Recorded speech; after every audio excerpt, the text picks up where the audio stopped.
Welcome to section 3.3 for Math 95. In this section we'll be graphing linear functions. It should be a rather short section. We want to be able to graph linear functions, do so by finding intercepts, and then also graph horizontal and vertical lines. So as we get into this, I just want to explore some things about linear functions. I'm going to use a table of values like we did back in section 3.1. So I'm going to pick some x values. I'm going to pick my 3 favorite x values. In this case, we'll put a 0 in the middle. I like having 0 for one of my x values. It's just a very convenient value. It makes the math really easy. Now, my graph is going out by 10 by 10, so let's use some larger x values. Let's use maybe -5 and 5, just to get a nice, good use of the graph that I have. So looking at my first function, f of x, I'm going to let f of x equal 3x. So with a little bit of mental arithmetic, 3 times -5 is -15. 3 times 0 is 0. And 3 times 5 is +15. Well, clearly I didn't choose good x values, because these y values are clear off my chart. So if that happens to you, and you've already committed to your graph, I find it easier to choose new x values rather than change my graph. So let's pick slightly smaller x values for these ones. Let's maybe try 2. I know, it's quite a bit smaller, but that's okay. So we'll try -2 and +2. When x is -2, f of x is 3 times -2, or -6. Is that in red? And when x is +2, 3 times +2 is 6. That will fit very nicely here on my graph. In fact, I'm going to graph it now. So when x is 0, my f of x is also 0. That would be the y value there. When x is -2 over here, my y value is -6. 2, 4, 6. And when x is +2, my y value is +6. 2, 4, 6. Now, you're going to want to use a ruler to draw a straight line through these. I have that option here. I want to do a straight line, and I'm going to come choose some options. I'm going to choose my red, and I want both my front and my end to have arrows on them. So if I do that, I am just going to draw a line connecting all of those points. And because it's digital and the pen drags a little bit, I didn't go quite exactly through them. When I post this in the notes, I will fix that to where it is actually going through all of these points. It's just really hard to do. My pen drags on the page. When you have a ruler, it should work out a little bit better. Now, for g of x, I'm again going to do a little bit of mental arithmetic for this. I'm going to have 3 times -2, which is -6, minus 4, which is a -10. For the next one, it'll be 3 times 0, minus 4, which is -4. And then 3 times 2, which is 6, minus 4, which is 2. Now, some of you are probably thinking to yourself, why didn't she just take my f of x value and subtract 4 from it? You could have. That would have been a faster way of doing it. That would have been perfect. So now I am going to graph these ordered pairs. So when x is -2, my output is -10, all the way down here at the bottom. When x is 0, my output is -4, 1, 2, 3, 4. And when x is +2, my output is 2. So now I want to connect these dots. Again, I want to go in and change what my line looks like. Which green do I have? I think it's this one. Change my start and change my end.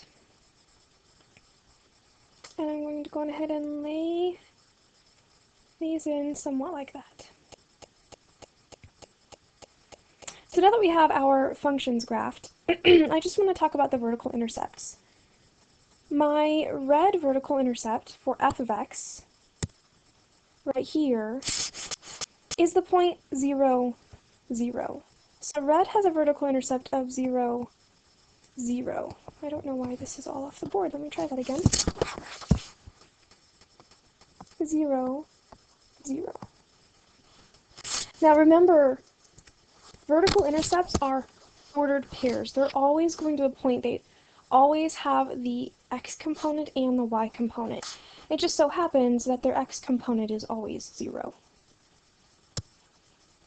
The vertical intercept of my other function is going to be 0, negative 4. That's this guy right here, 0, negative 4. Vertical intercepts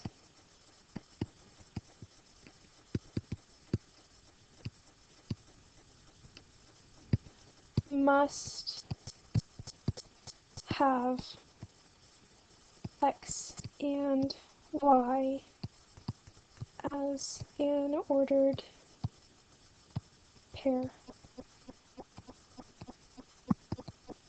It just so happens that x is 0. It's a very, very common mistake that people make when they are writing vertical intercepts, so I just wanted to address that right now. What else could we do with this? I could graph another set of x's. So again, I like my 0 right in the middle. And let's choose negative 4 and 4 for my x values. I'm choosing these values so that I get nice whole numbers out. I'm being a little bit clever with my choice. So if I plug a negative 4 into this first function, f of x equals negative 1/2 x, negative 1/2 times negative 4, the negatives turn into a positive, and I get out a positive 2. You can check me in your calculator if you don't believe me. Negative 1/2 times 0 is 0, and negative 1/2 times positive 4 will give me a negative 2.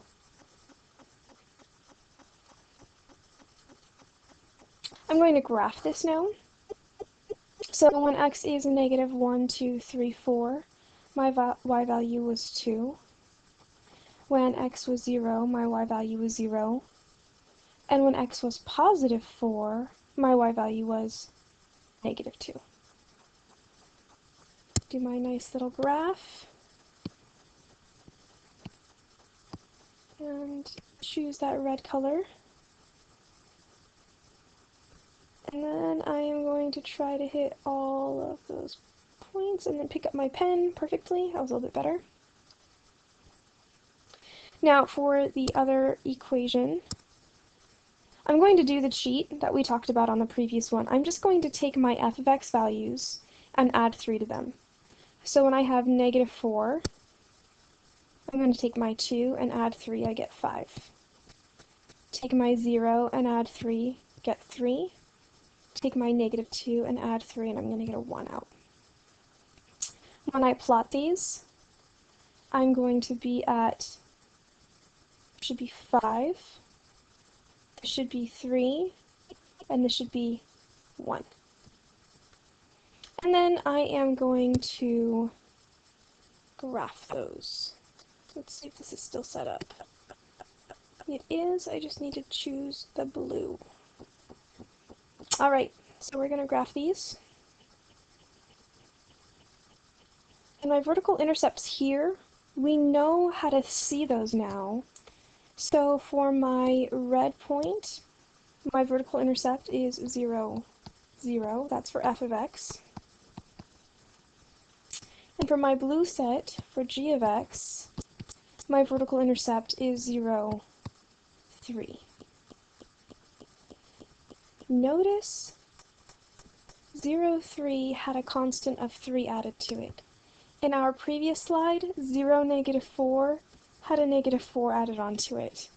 That is not a coincidence. That actually says something about the vertical intercept, and we'll talk about that a little bit more in the next section, or two. So another way that you might be asked to graph a function is by finding intercepts. To find an intercept, we first need to know what an intercept is.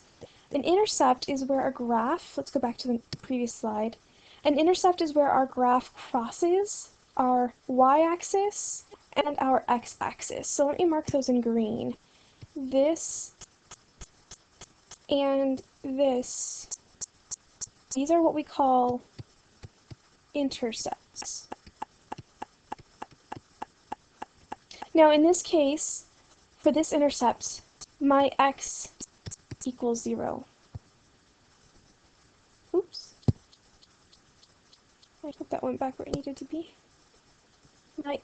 Stop that. In this case, my x equals 0. And in this case over here, that y value is 0. So, if we're finding intercepts, we need to find when x equals 0 and when y equals 0. So, find the x-intercept.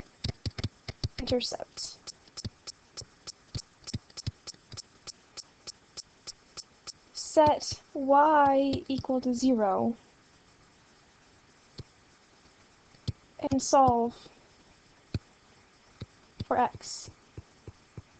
So for this function, I am just going to plug a 0 in for y and figure out my x is. So I've got 2x plus 3 times 0 should equal negative 6. So 2x, this whole thing goes to 0, is negative 6. If I divide both sides by 2, I find that x is equal to negative 3. Now, to find a y-intercept, I'm going to do the same thing. I'm going to let x equal 0 and solve for y.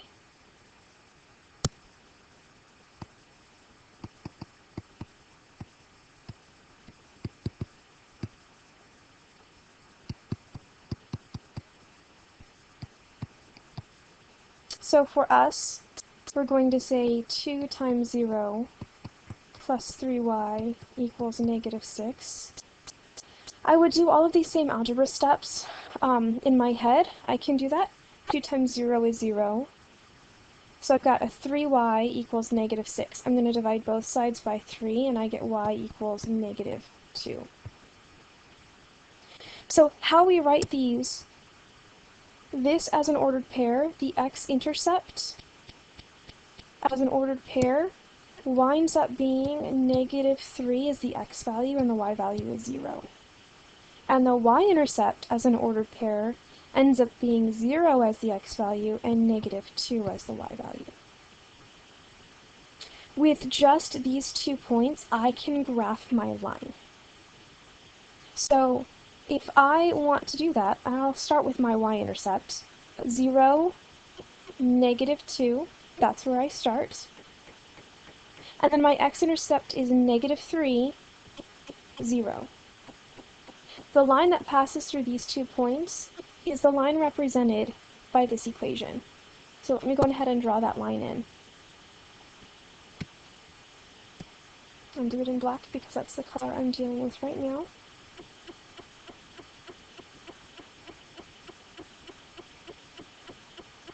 And so we've drawn a graph simply by using the intercepts, which is sometimes easier. Now, notice at the bottom of the page, I have written what I've written up here, just as a summary in case this was hard to follow.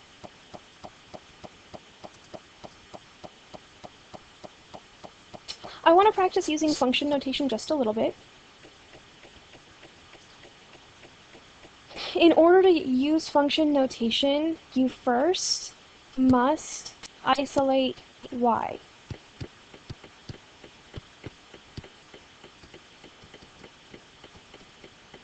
So if we want to get them into function notation, we have to isolate y.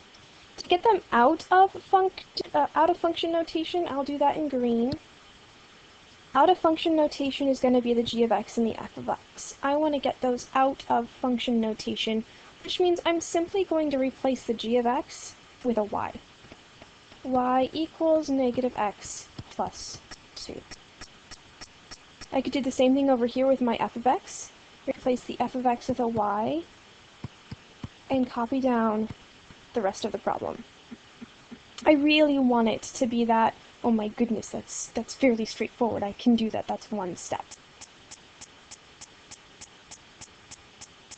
Now, to get things into function notation, I first have to isolate that y variable. Now, this one right here is almost done, except there's a coefficient in front of that y. There's a negative 1.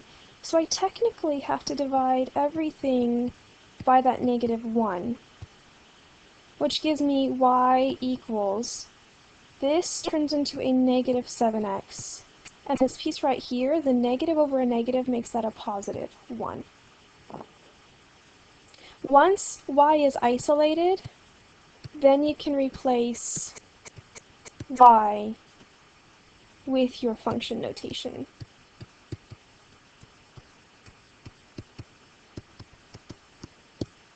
So in this case, we have to pick something, and g and f have already been used, so I'll use h of x.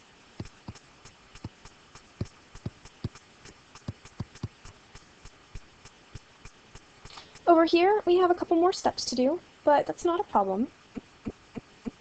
First, I want to subtract 2x from both sides. So I get 3y equals negative 2x plus 4. And then I'm going to divide everything by 3. Even this constant piece over here. Everything needs to be divided by 3.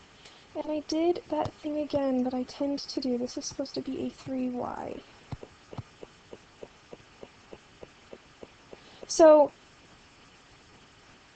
this piece becomes a y.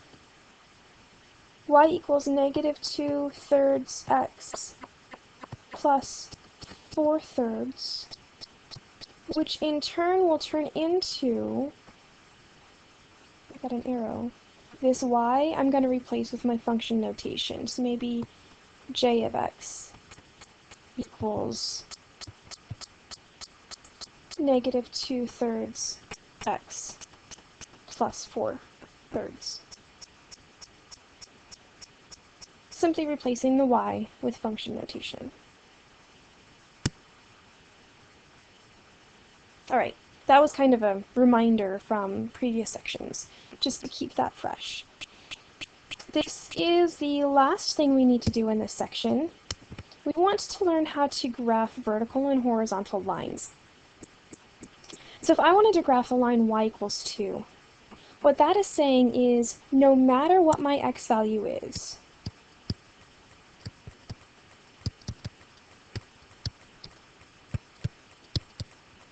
y is going to equal not 0, y equals 2. So if x is over here at negative 6, y equals 2. And if x is over here at negative 4, y equals 2. And if x is over here at 7, y equals 2. And here, and here, and even here in the middle, here, and here, and here. If I were to write in all of the possible x values who have an output of 2, I am going to get a solid horizontal line.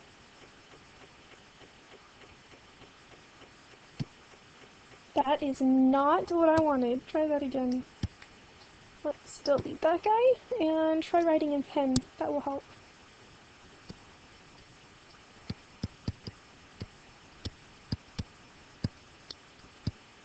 So that's going to be a horizontal line.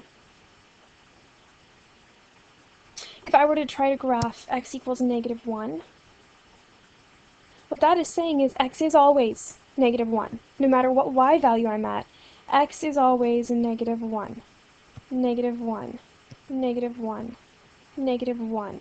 my horizontal, my distance from the y-axis is always -1. So what I wind up with is, do you know the name of that? Let me draw it really quick.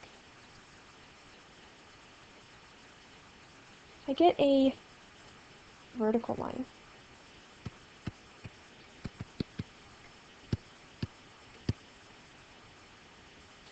No matter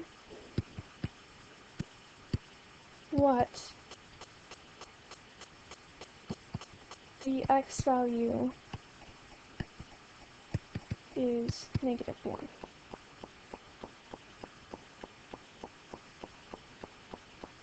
So this in general was just to restate that I get a horizontal line